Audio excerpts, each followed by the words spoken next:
Good afternoon, everyone. Good afternoon. Good afternoon. One more time. Good afternoon. Welcome to Lunch with Books. My name is Sean. I'll be your host. I have a lot of announcements today, so bear with me. First of all, the Blair Public Library, which is over there in Blair, in case you didn't know, is hosting for the Juneteenth holiday next week. So Wednesday the 14th, that's tomorrow, I believe, is it not? Yeah. At 1 p.m., they have Professor Henry Box Brown, Rory Rennick as Professor Henry Box Brown. It's a historic portrayal of the iconic escaped slave turned magician who mailed himself to freedom in a small wooden box. All ages are welcome. It is open to the public, and Aaron, the director of the Blair Public Library, is giving out flyers as we speak. So tomorrow at 1 p.m., right across the river at the Blair Library. Now, there's a petition going around to save the iconic OVGH sign that's on the smokestack. If you want to sign that, please do. And if you don't, that's your option. June 23rd, which will be not this Friday, but the following Friday. June 23rd. We'll be celebrating Helen Keller Day here, the library, YWCA Wheeling, and the Seeing Hand Association. We'll have a presentation in this room, so that's on June 23rd at 1 p.m. We have no program next Tuesday because it is West Virginia Day. I will be on vacation, and I will see you on the 27th when we welcome Abigail Adams. Abigail Adams is over 200 years old, so be kind to her. But she'll be here to celebrate Independence Day through the West Virginia History Alive program portrayed by Joanne Peterson. The library will be closed on West Virginia Day. We will be closed on West Virginia Day, so that'll be on the 27th, the following week. Yeah. And Chuck, we're also having on July 11th a trivia competition. So this is a good warm-up for it that will be based on all the neighborhoods of Wheeling, including Warwood. And Dr. Javersack will be hosting that, and you can get a team in that. Go online and fill out the form, or come to me or call me to get your team of one or two. You can play by yourself, or you can have a team of two. And it'll be like a history B. So you'll be up here on the stage, you'll get a question. If you get it wrong, the next team gets it right, you're out. Or we may have double or triple elimination depending on how many teams we have. So far we have 0 teams, so it's looking like triple elimination. Anyway, that's on July 11th. Okay. There was one more thing. Now I can't remember what it was. Oh, Chuck sent me an email today about the actual date that Lunch with Books started was January 14, 1976. He found it in the newspaper. And it said something like, if it's successful, it will continue. So here we are. I guess it was successful. The first speaker, this is a trivia question, was Paul Elbin, the West Liberty State College. The president emeritus, I believe, at the time.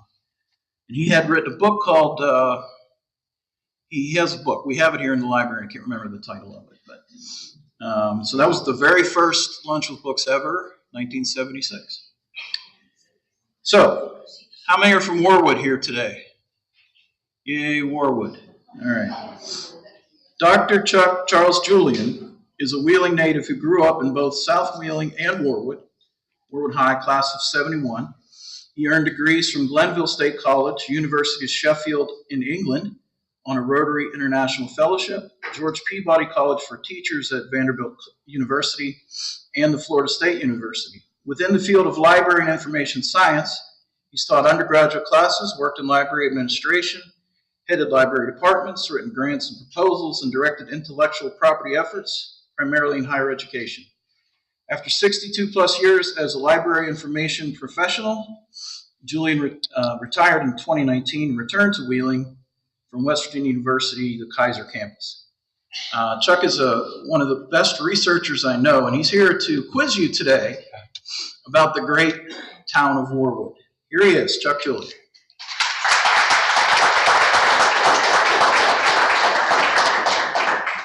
Thank you, Sean. It's always a good day when you're here at the library. Start with the disclaimers. You know what some of these might be. The opinions expressed in this presentation and related to the materials presented and or distributed are solely those of the presenter and not necessarily those of the Ohio County Public Library, its employees, or members of its board. More importantly, some images and or information may be covered by copyright laws and regulations, and all material presented is solely for educational purposes. So I'm not breaking the law, but don't you break it. All right, the format today, first of all, I'm getting used to the mic here. We need the mic because of the live stream, but most of you who know me know I don't need a mic ever in any room I'm in. So forgive me if I stray away. I'll have to come back to the mic. This is going to be a rather informal presentation. I have prepared 30 questions. I have a handout with the 30 questions, not with the answers, but with the 30 questions, which you can pick up after the presentation. I'm an old school teacher. I know what happens if you hand the handout early. No one pays any attention to what you're talking about. They're too busy reading the handout. So I also have cards up here with my email address that you can contact me if you have any information. We're always looking for photographs of Warwood. It's very difficult to find photographs of Warwood generally because they're stashed away in people's basements and in their file folders and archives. The library is always glad to get those, and those of us who are researching history also are glad to get those. So if the point is, if you have a comment you'd like to make, just raise your hand or say something. I would ask that comments be kept brief or we'll never get past the third question, which is okay. I'm not going to try to rush through the questions, but the idea is that these are some questions that have arisen in some of my research. And some of that research is related to the upcoming spring issue of the Upper Ohio Valley Historical Review, in which Sean asked me to do an article on the development of the Warwood community, the Warwood neighborhood. So this will be out soon. You see a picture right here. First question, not on the, who is that? Well, after a lot of research, Peg Brennan and I tracked down the great, one more great, Peg? Two greats. Granddaughter of Henry Warwood. This is Henry Warwood. The first time we ever found a picture of Henry Warwood. And so in this issue, Peg did a little article on how we search for those pictures, and there's a picture of Henry and his wife. So all the more reason for you to want to get a hold of a copy, and you can get that through the library here.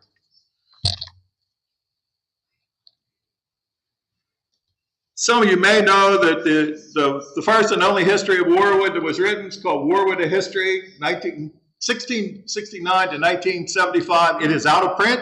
It's this little paperback deal here. But the good news is it's available online. If you go to these websites, it's in 4 parts. They have the book in 4 parts, so you can actually look at it online. You can search it online. I would provide a little bit of a caution here. It's a good place to start, but sometimes everything is not 100% accurate. That's not uncommon with local history. It happens all the time, but it's a good place to start. Also, a disclaimer here is that, as Sean said, I'm a native of Wheeling, but I'm not a native of Warwood. There are some of you sitting in this room who know a lot more about Warwood than I do. My family moved to Warwood when I was in the 9th grade, and so that was in the 60s. And also, frighteningly, there are some people who knew me as a child in the audience here. So no comments in the questions related to our childhood. All right.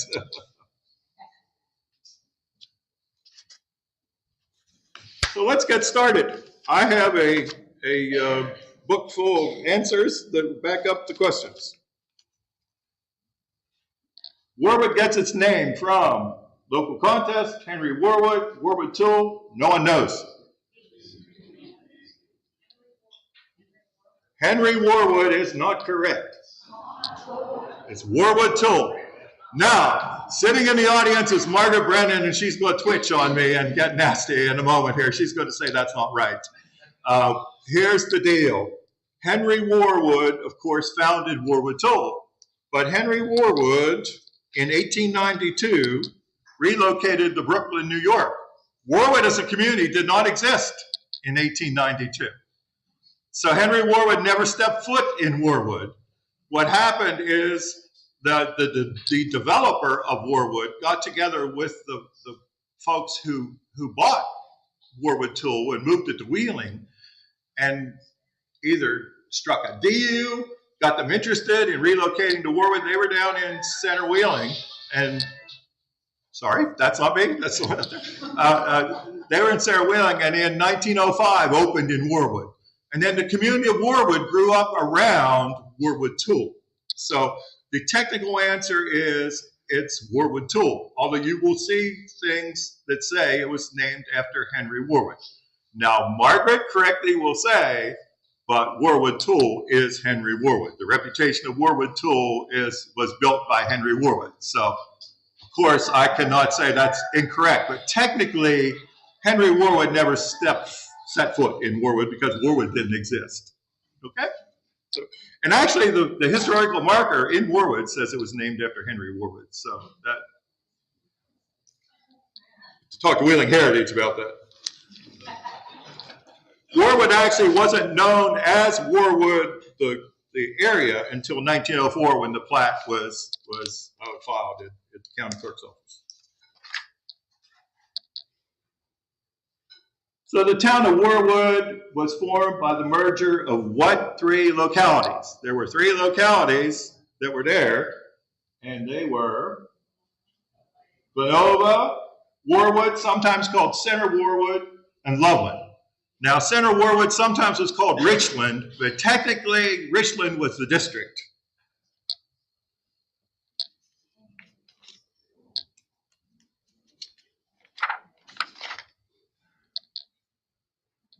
Third question.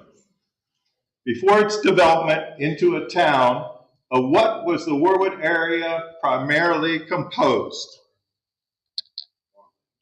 Farm is correct.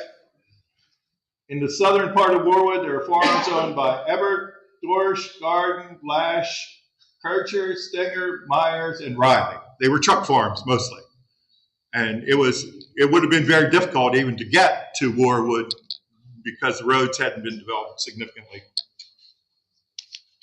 It all really began to develop once Warwood tool came to town and everything grew up around it. Who is often called the father of Warwood? Not Henry. Robert James, often called R.J. McCullough Sr., he started the Warwood Land Company. His company was he's the one who filed the plat of Warwood, and then there were several other land companies that developed as other parts around his plat were marketed. And so he formed the McCullough Lamb and Company business. It was in the Hub building in Wheeling, in downtown Wheeling. And one of his ads said, think it over, the land lays high, the price is low, don't wait too long, they're on the go. A few more weeks and you will see some other smart fellow where you should be.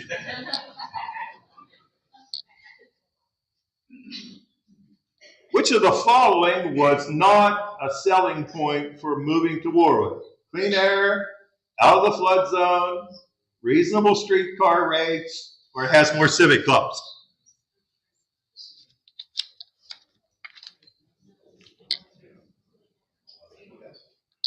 Has more civic clubs is the correct answer. The area was very aggressively marketed as being cleaner, having cleaner than Wheeling, where all the smoke and all the horse manure and all the stuff going on that made life here very messy and difficult to be in. Uh, it was a 5-cent fare to ride the streetcar. You could go for 10 miles for 5 cents on a nickel. You could go. It was marketed as primarily being above the floodplain. So we'll get that to that. Another question here. It wasn't totally, but primarily above the floodplain. And also, at one point, they marketed themselves as having the cleanest water in the state. They had their water tested. Now, the water came from a well, and the well was dug originally, who do you think by? No, city wasn't involved with Warwood then. Warwood Tool. Warwood Tool developed a lot of the early utilities, electric, water, and they either marketed or shared it. They paved a lot of roads. They shared a lot of their facilities.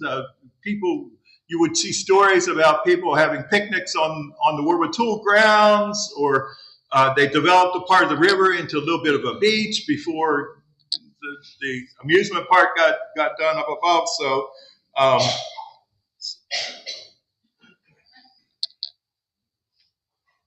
and one of the ads actually says, the air is clear, fresh, and invigorating.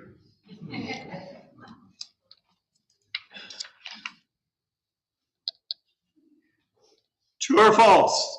In 1911, voters overwhelmingly approved incorporating the town of Warwood. First of all, did you know that there was a town of Warwood that was incorporated at one time by itself? There was. And I hear several of you say that correct. It's false because only 19 votes was how it passed. And there was, I've done significant research on this, and there were a lot of trials and tribulations in courts. The railroad was against incorporation. The coal mines were against incorporation. There were several other landowners that were against incorporation because they didn't want to be taxed by the municipality. And so, indeed, they were incorporated. So when you're incorporated, what comes next?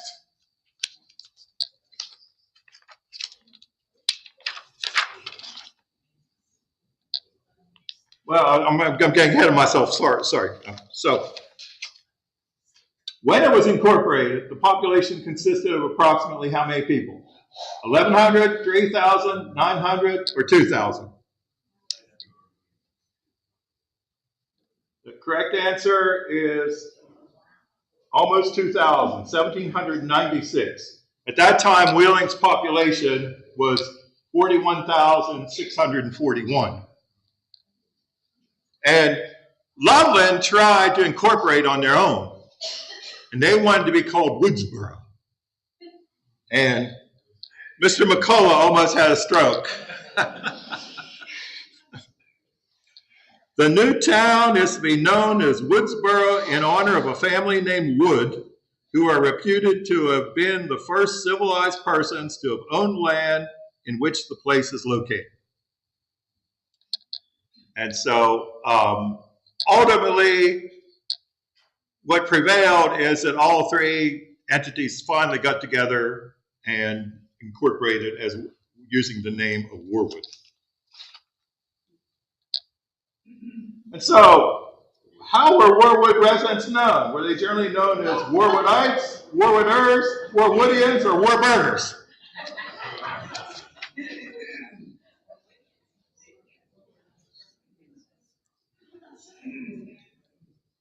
Warwoodians is the correct answer. And indeed, there was a notice in the paper in 1922 saying a complaint was registered at the city building by a Warwoodian, in which it was pointed out that many of the tree branches knock off hats and, following a rain shower, volumes of water on pedestrians.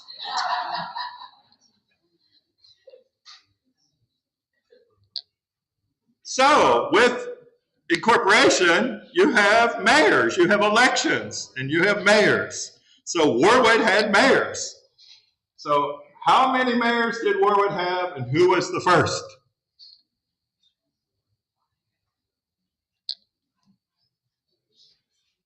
There were 6 men who served as Warwood mayor.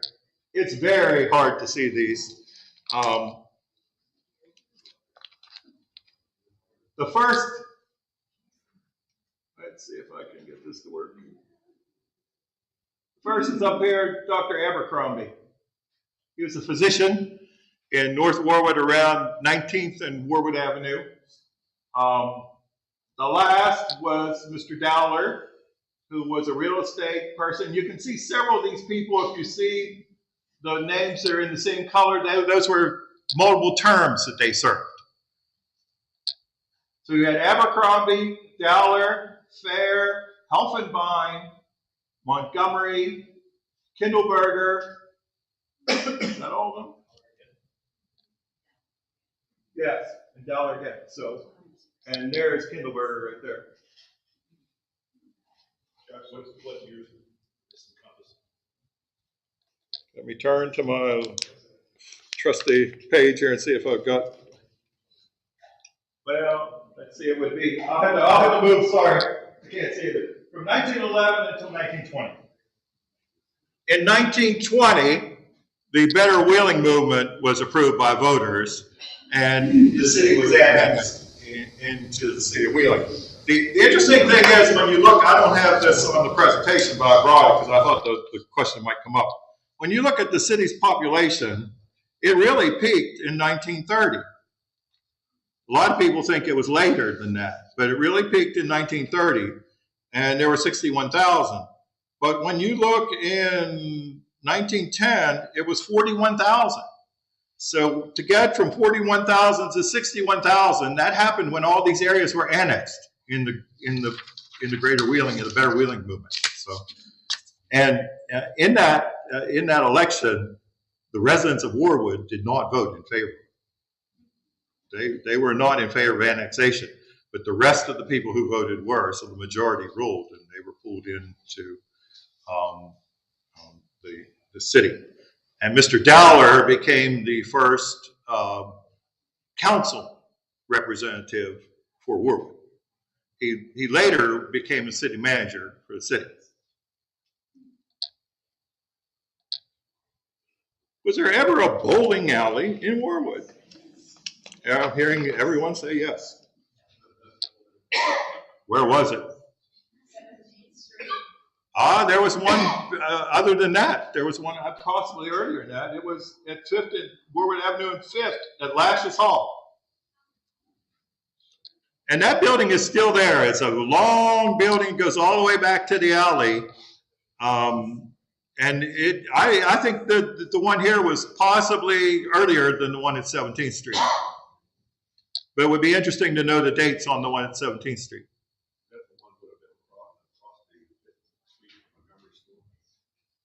Yeah, looking north, yes.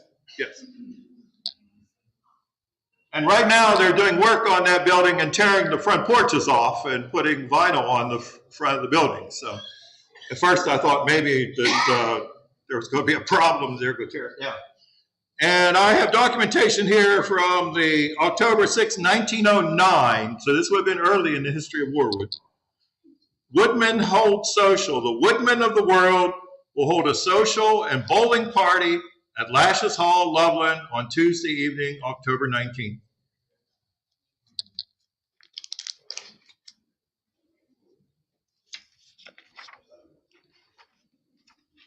Question 11.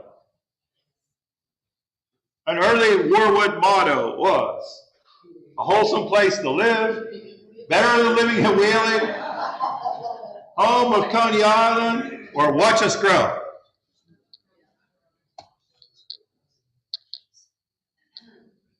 Watch us grow is correct. And here we see a float with some children being pulled by a horse, no doubt likely to be in the parade. There's a little pamphlet that was done in 1913 called Wake Up and Come to Warwood. And it says, in 1911, we said, watch us grow. In 1913, we said, we are growing. We have everything in Warwood except floods. And supposedly, in the 1913 semi-centennial parades, children shouted, Warwood, Warwood, we're not slow. Warwood, Warwood, watch us grow.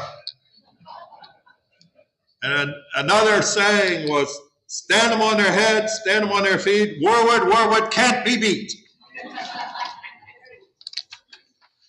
I used Watch Us Grow as the theme for the article that I wrote for the Upper High Valley Historical Review, and how people and entities and other developments build into this idea of watching them grow.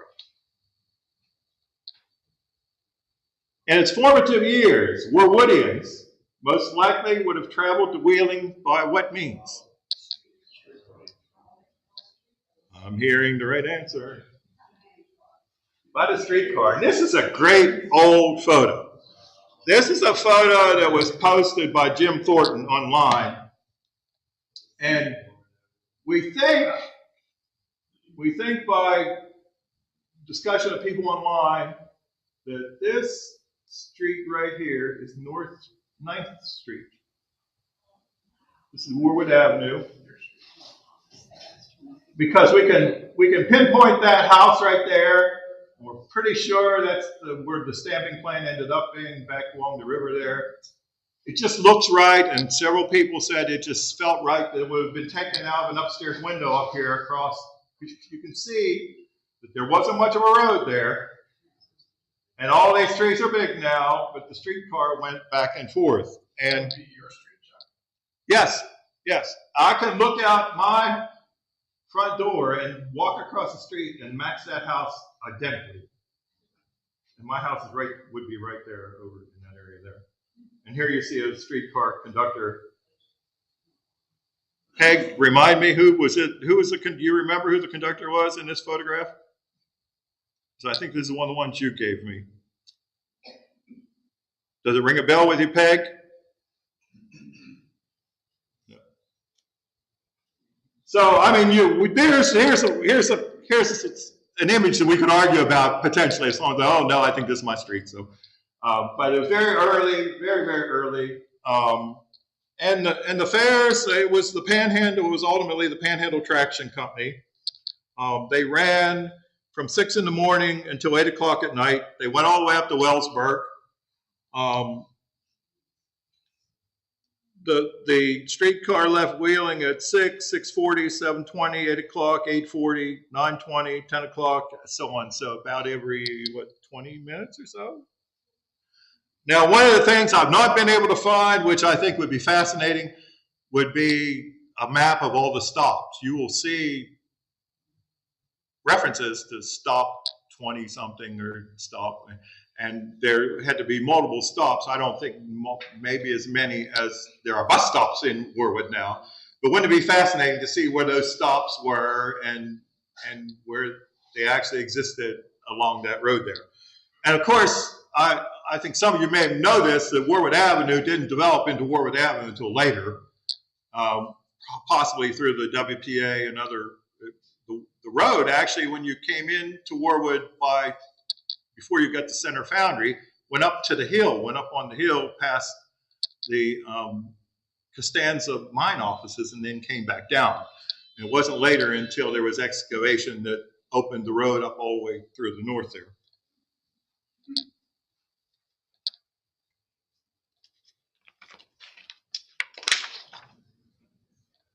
Next question. Who was the Warwood physician noted for his botanical expertise, and where did he live?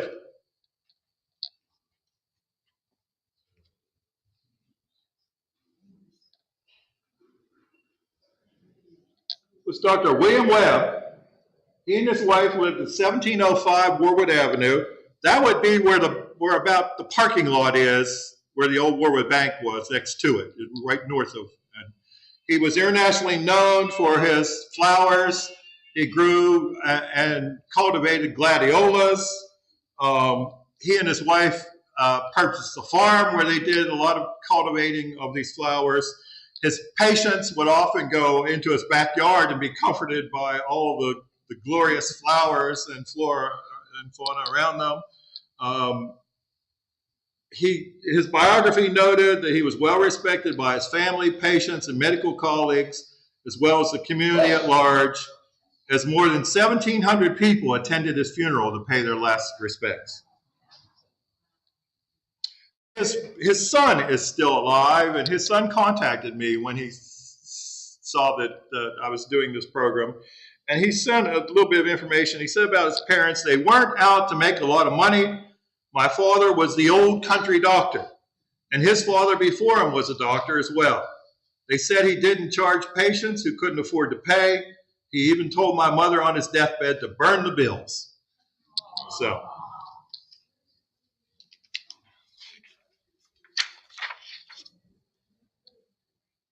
true or false? This was Henry Warwood's Warwood residence. You all know what I said, what the answer to that is. False.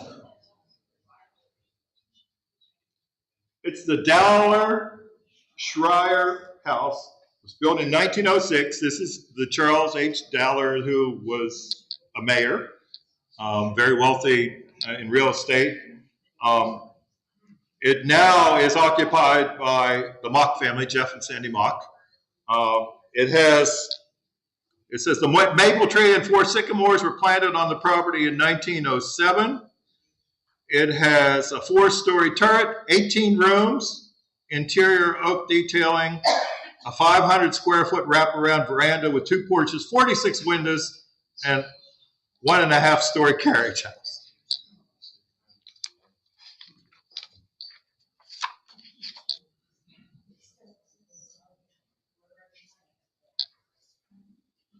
True or false? Warwood is high enough to never have experienced flooding on its streets. False. False. And here's proof. Now, this one makes sense to me. This is a Loveland school down around about 3rd Street in Richmond. And you can see there's quite a bit of water there. But this one surprised me over here because this is 8th in Richmond. That's up pretty high in the neighborhood. That's just north of the post office. But still, the land is a little bit lower there. And we didn't have Pike Island Dam to control some of the water. But yeah, these were pictures. And this was a good example of people who had pictures who shared them with us that came out of their own collections. And I know the library is interested in getting these, and even if you just wanted to bring them in and have them scanned and take them back, then they become part of the record here and people can use them for research. So definitely I would not have been surprised in South Warwood, in Loveland, down in those lower areas, down where the Lock 12 was ultimately, that would get flooded. But as far up as 8th Street did surprise me. And indeed, there was a mention on their website that Warwood Armature, at Warwood Armature, which is 7th Street, I believe, the year 1936 brought the first real crisis for the young firm when floodwaters rose to the rafters in the building.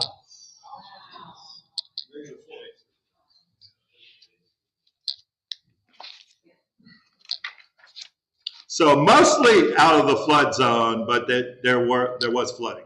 And of course, in modern times, there was a lot of flooding in basements and water off the big flood where there's water off the hill. And yes. I don't know what you mean by modern times, but from like 66 to late 70s, Hazelhead and South Florida flooded twice from the river. When it was it the 80s when there was the big storm that came down off of the hill onto Warwood Avenue up at 7th or 8th Street, it came down and just created 84. Okay. Created tremendous amount of damage. So there were floods in Warwood. What was the railroad that traveled through Warwood?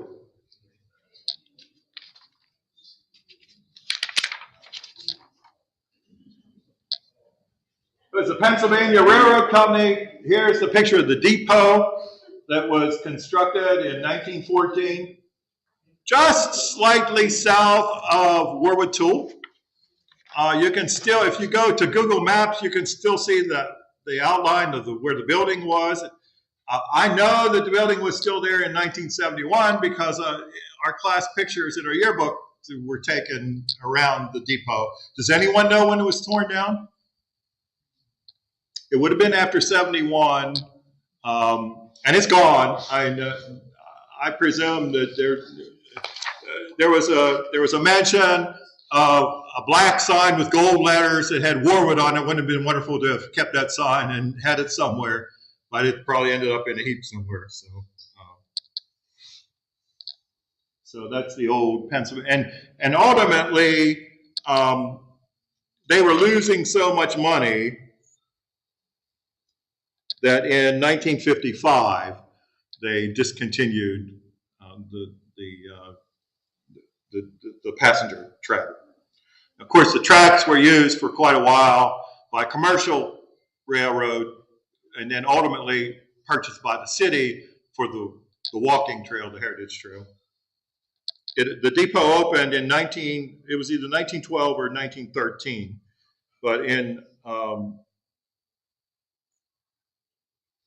the 40s and 50s, the route was called the Old Lonesome because it had so few passengers on it.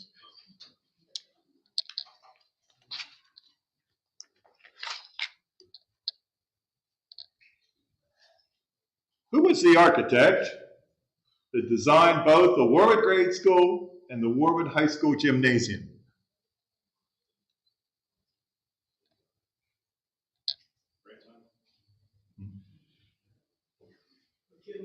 Nope. George Bradley Cunningham. And he was an architect who was right up there with Fransheim and Bates and Gazy and Ferris, but he didn't do the Capitol Theater kind of buildings. But he was respected and a peer of all those famous architects in Wheeling. And he's sort of been lost to history. Not anymore. And not anymore because on September the 19th, I'm going to be back to do a Lunch with Books program, and I'm going to do it on George Bradley Cunningham. He was an aviator. He flew his own plane. He did stuff. He was the architect of the Clay School. I mean, there are just tons of buildings that were more, I would call them more utilitarian buildings. He did an athletic building at Pruney Town. He did something over in Ohio. There were just a lot of things that he did. And just an interesting story, maybe to whet your appetite, is when he was architect of the Warwood School, he went into the Army. It was in World War II. And so they had to bring someone in to finish the building. Ken Paxton ended up going to the military. So there were all kinds of issues there. But an interesting thing is his surviving, one of his daughters is still alive. She's going to be with us the day that we do this program, and she is actively searching for a photograph of him that is not an image from a newspaper, but might be clearer than this. That showed this picture here. Is later in life. That shows him when he was in the military. But he did buildings. He presented a design for the city-county building. He was on a design team that was in the final competition for the U.S. Air Force Academy's building out in Colorado, I believe. So he was up there with the biggies, but he seems to have gotten lost a little bit in Wheeling's history.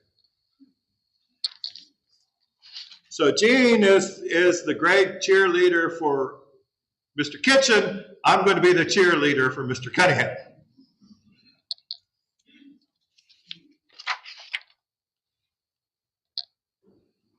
What organization laid the groundwork for the Warwood Boosters?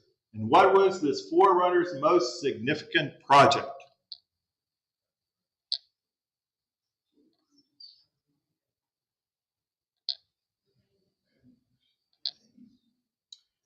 It was the Warwood Improvement Association. And the significant project they did is they secured an option to keep Garden Park from being divided up into housing developments, and later then the city purchased it and used it as a park. And in the early days, they were actually opposed to it being called Garden Park. Here's another truth. Garden, of course, has nothing to do with the flowers and the trees. Garden was the family who sold it. It was the Garden family. And they wanted it to be called the Central Park. They didn't want the family name to be with, yes, Kim? I understand that they moved their house in South Florida. They picked it up and moved it. I'm not sure about that. I don't know. I haven't seen anything to confirm that in this newspaper coverage. But literally, these folks, there were several of them, one, two, maybe about five or six of them, who guaranteed the note to keep it from going to wait. There was some problem with the city trying to get the money together. Sound familiar? But it indicated they were interested, and so these gentlemen actually secured it, or it would have been turned into lots. And anyone who knows Warwood knows the lots in Warwood are small. They made them small and sold a lot of them. And Warwood neighbors can reach out sometimes and touch their neighbors' walls outside their windows. It was farmland, yes. All right. They also were prominent not just in saving the park, but they were the very first group that started talking about civic improvements and doing things like paving Warwood Avenue, opening Richland Avenue to traffic, opposing the dumping of mine refuse. There was a lot of dumping going on in neighborhoods. Campaign for new industries in Warwood, encouragement of home for the aged, development of parks and playgrounds, and cleanup of dumps and cleanup of homes surrounding the community. So they were very early in this, and the boosters took on some of this and, of course, became a bigger entity. And anyone who lived in Warwood would remember the big lawn fetes that the boosters had with the prizes and all the booths and all the things that raised a lot of money for a lot of good things that happened in the Warwood community. What unusual guests attended the dedication of the Warwood Methodist Church?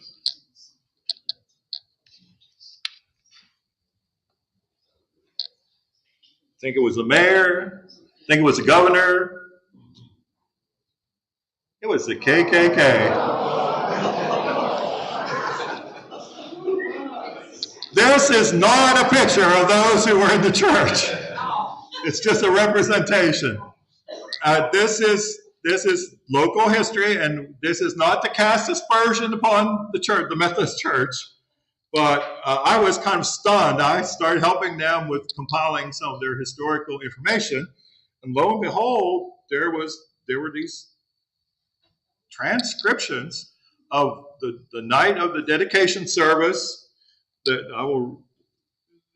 they went up the aisle. There were hooded men that went up the aisle, put an offering on the altar, turned around, and walked out the door. So my question immediately was, what did they do with the money? How much was it? What did they do with the money? No one knew. And my suspicion is they kept the money and probably used it for some good. They were trying to pay off the new building. It was a dedication new building. This was not uncommon during this time. This would have been, let me look real quick here, 1924. This would have been 1924. In the 20s, the KKK would often walk into schools and present flags and present donations. By this time, the Methodists, they called it the Methodist Evangelical Church, had denounced the KKK. So, it could be that the church just did not accept the money, did something with it. There's no one, this kind of just surfaced among some of the archives when we started looking through some of the old files. And there were several instances where it was confirmed that this happened. So it wasn't like, oh, this is one person's delusion that they thought that happened. And I posted this on Facebook to see if anyone knew about it. And immediately some people got defensive. How dare you say this about the church? Crazy person. I wasn't casting aspersion. I was just trying to find out, did anyone know any more about it? But Yeah, I mean, it's kind of bizarre, isn't it? This is what you find when you do local history. Where in Warwood could you ride a roller coaster?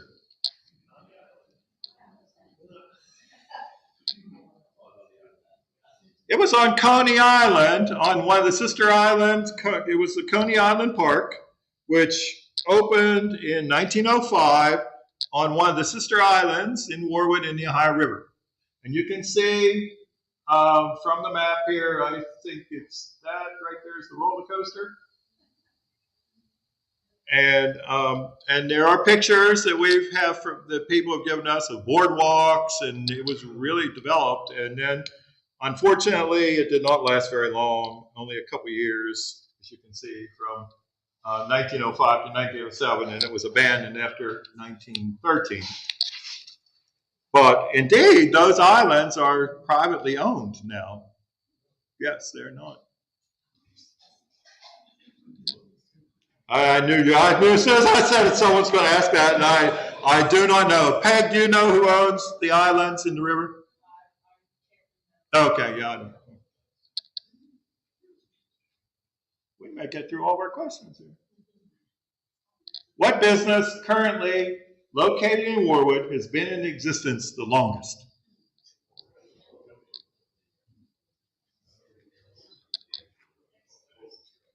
The folks at Warwood Tool would like to say Warwood Tool, but it's actually Center Foundry. This was a firm that was founded from the Bags Foundry. It was purchased in 1855, so they've been around longer.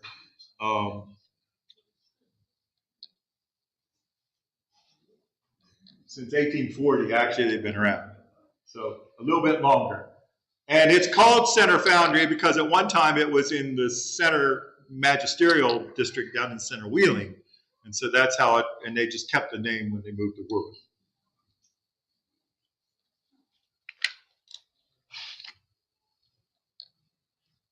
What noted judge who lived in Warwood helped to clean up corruption in Wheeling?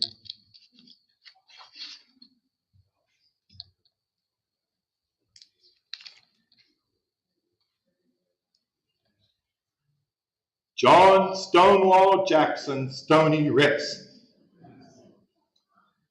He lived until 1945. He was a judge for many, many years. Ritz Avenue is where he lived. It's in Warwood, in North Warwood.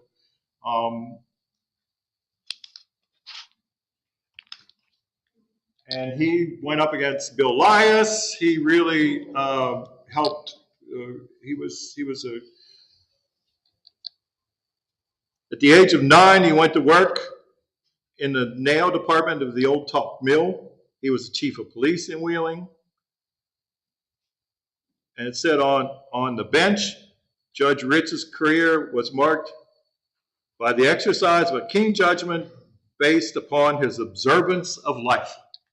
So he was definitely a self-made man who ended up getting a law degree and becoming a judge, a noted judge, very respected in the community. What successful Warwood business began in the garage of the founder's home?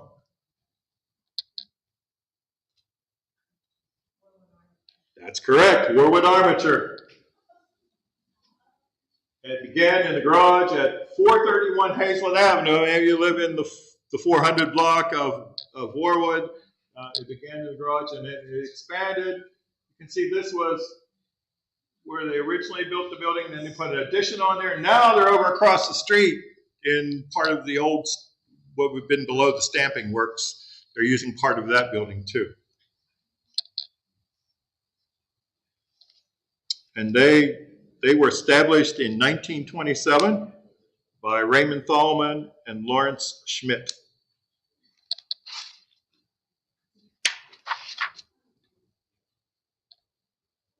When did the Warwood Plaza Shopping Center open, and what stores were in existence at the opening? Which ones were in that center at the opening?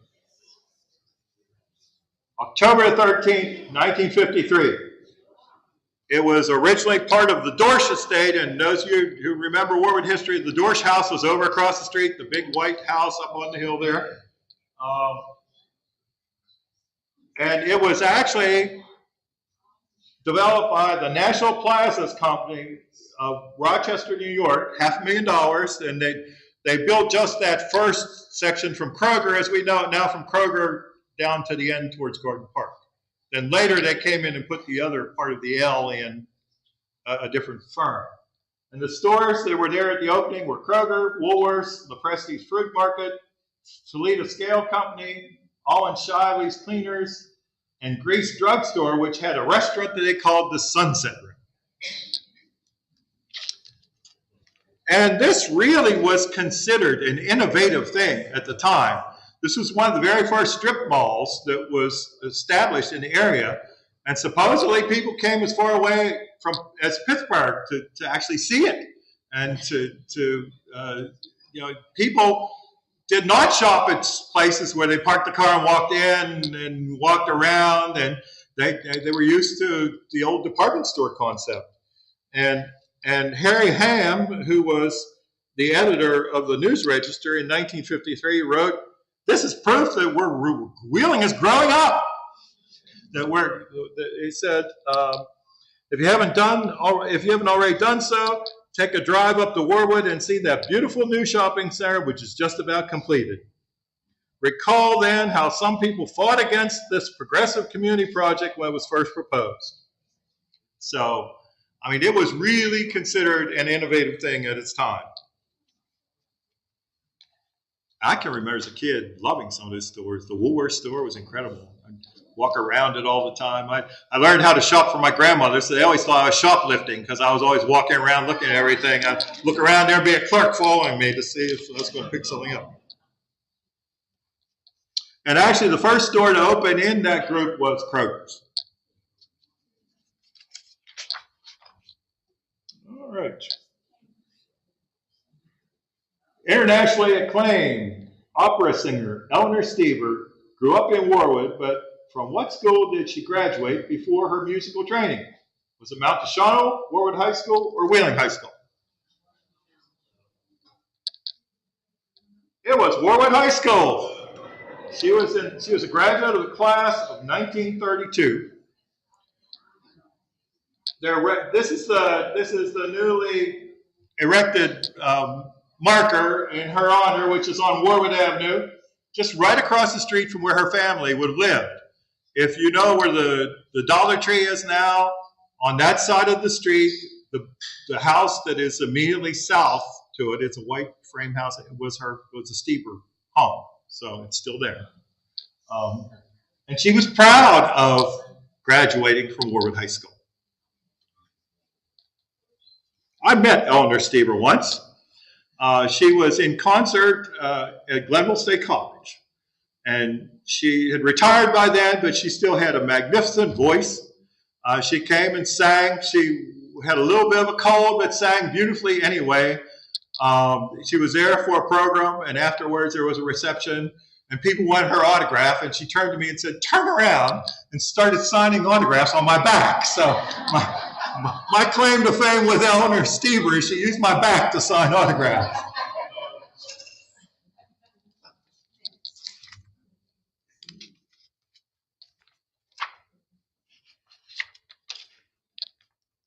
We are on question number 26. What business did Louis Bennett Jr. operate in Warwood, and where was it located? I'm hearing it's somewhere back there. Yes, the West Virginia Aviation Factory from 1917 to 1919. For those of you who know North Warwood, it later became a furniture factory. It's in the area where the gasoline tanks are up there on Hess Avenue between Hess and Vance. So later they put the tanks in. But he was making planes there, and they were actively operating an airplane factory there. It later became the furniture factory. And it was the Bennett family who either leased it out or operated the furniture factory, which did not last very long. This was one of those things, as a historian, was really tricky to pin down where it actually was, because the airplane factory wasn't until we found the Sanborn map. But before that, searching through some of the newspaper articles, we landed on where the construction of the tanks happened, and it mentioned that it was on the site where the furniture factory was. And once we found out where the furniture factory was, then we knew where they were making the airplanes. So sometimes it's a little bit of a convoluted journey when you're looking for historical information. What other local connection is there with a bell outside of Warwood Christian Church? This is what the bell looks like.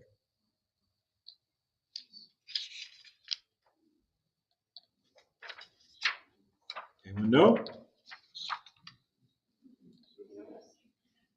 Supposedly, and we haven't totally confirmed this, but supposedly, this is a bell used by Warwood Tool when they were in Martin's Ferry to summon the workers to work.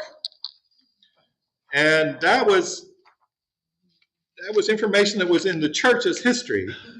There were two men.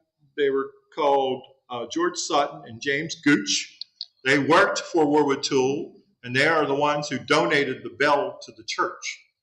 And the church's history says that it was used to summon the workers. Now, every once in a while, you'll see something strange, like it was forged by Warwood Tool. It wasn't. It has clear New York provenance on the bell, actually on the bell itself. So it wasn't made by Warwood Tool, but it's not inconceivable that it could have rung, like if you lived in South Wheeling, you heard Block Brothers whistle, Center Foundry used to blow a siren to get their workers to change the shifts. So it's very possible that that is true. The Bank of Warwood was opened in 1911. By the way, this is a great picture of the Bank of Warwood building because it has Ford's Grocery over there very clearly delineated by name. Was it ever robbed? Yes. 3 times. The first one was a rather large one, 30,000, then 589, and then 11,000. And in no time were the robbers ever caught. They all got away with it.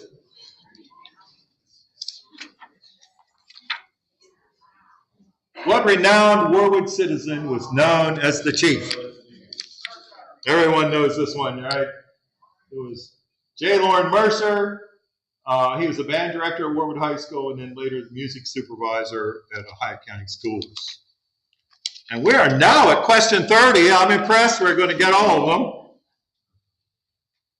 With what Warwood business was this structure associated?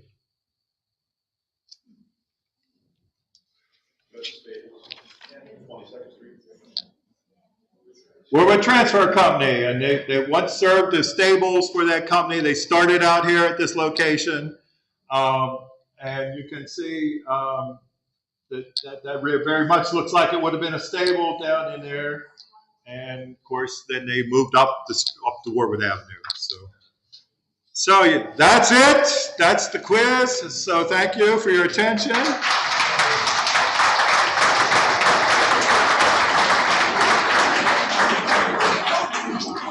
Any questions before we go? Yes. Yes, back there in the green. Yes. The question is, what about the box factory at 17th Street in Warwood? It's still there, of course. It's right down from Warwood Tool. Right now, it's privately owned, and I've heard that it may get turned into residences, that they may develop it for housing. But it was enlarged several times, and I have information on that. I have done some research on that. Yes?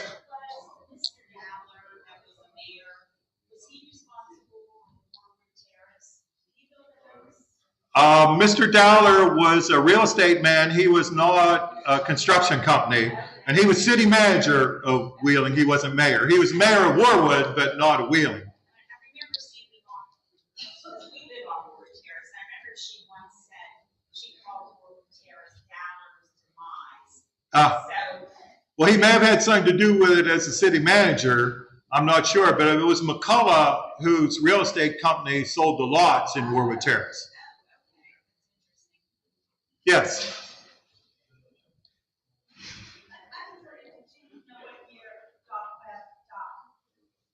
Oh, yes, I do. Let me get to which question it was here. 13.